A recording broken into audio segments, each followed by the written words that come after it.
ഒരേ വിഷയത്തിൽ രണ്ട് രാജ്യങ്ങളിൽ രണ്ട് നേതാക്കൾ.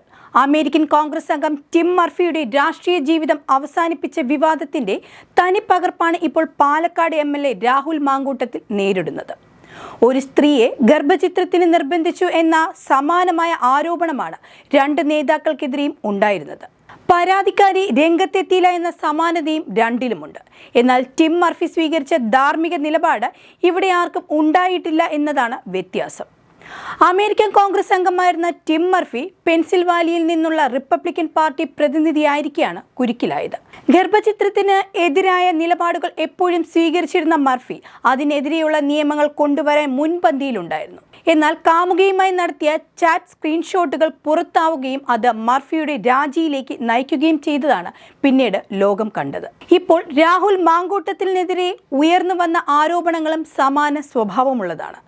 യൂത്ത് കോൺഗ്രസ് സംസ്ഥാന അധ്യക്ഷ സ്ഥാനം രാജിവെച്ചെങ്കിലും രാഹുൽ ഇപ്പോഴും പാലക്കാട് MLA സ്ഥാനത്ത് തുടരുകയാണ്. ഒരു സ്ത്രീയുമായി നടത്തിയ സംഭാഷണങ്ങളിൽ അവരെ ഗർഭചിത്രത്തിന് നിർബന്ധിക്കുന്നതും വഴങ്ങിയില്ലെങ്കിൽ ഉപദ്രവിക്കുമെന്ന് ഭീഷണിപ്പെടുത്തുന്നതുമാണ് പുറത്തുവന്ന ഓഡിയോ റെക്കോർഡുകളിൽ ഉള്ളത്. ടിം മർഫിയുടെ പ്രവൃത്തി അമേരിക്കൻ നിയമപ്രകാരം കുറ്റകരമല്ലെങ്കിലും ഇന്ത്യൻ ശിക്ഷാ നിയമം അനുസരിച്ച് ഒരു സ്ത്രീയെ നിർബന്ധിച്ച് ഗർഭചിത്രത്തിന് പ്രേരിപ്പിക്കുന്നത് ഗുരുതരമായ കുറ്റകൃത്യമാണ്. ഇന്ത്യൻ ശിക്ഷാ നിയമം IPC 313 അനുസരിച്ച് സ്ത്രീയുടെ സമ്മതമില്ലാത്ത ഗർഭചിത്രം ജീവപര്യന്തം തടവ് വരെ ലഭിക്കാവുന്നതാണ്.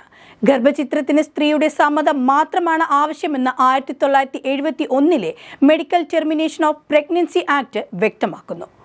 രാഹുലും കോൺഗ്രസിൽ ഒരു കൂട്ടരും ഇപ്പോഴും വാദിക്കുന്നത് പോലെ മർഫിയുടെ കാര്യത്തിലും പരാതിക്കാരി രംഗത്ത് വന്നിരുന്നില്ല.